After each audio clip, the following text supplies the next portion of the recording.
On ne laissera pas passer qu'on puisse attaquer ainsi des associations, qu'on puisse attaquer le mouvement antifasciste. Et effectivement, le gouvernement actuel français a une large part de responsabilité. Quand maintenant, depuis des années, il laisse se développer une politique de haine de l'autre et une politique quasi raciste à la tête de l'État.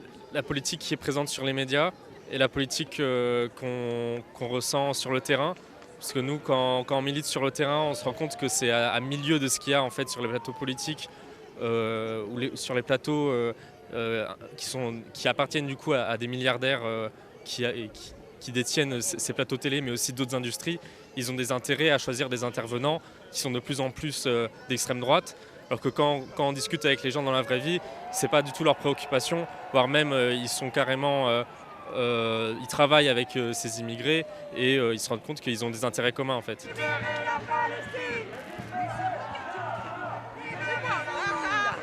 نقول انه الشعب الفرنسي راه يثبت كل مره بانه راه يمشي عكس ما راه تمشي فيه التيار الاعلامي والسياسي في فرنسا. الشعب الفرنسي راه رافض التمييز العنصري، رافض الحمله التي تشنها القنوات الاعلاميه الفرنسيه ضد كل ما هو خارجي وخاصه الجزائريين.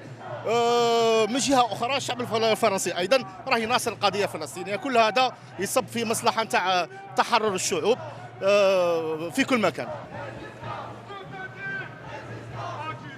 Foutez la paix au peuple palestinien. Ils veulent vivre dignement sur leur terre. C'est un peuple qui est très très digne. Et il y en a marre des sionistes. À bas les sionistes, à bas les terroristes. Et aujourd'hui, on est dans une marche antifa parce qu'on a marre des nazis, des sionistes. Les sionistes, les nazis, pas à Paris. Voilà. Et on demande à Retailleau de foutre le camp et laisser l'Algérie tranquille. L'Algérie, elle est plus grande que toi, Retailleau.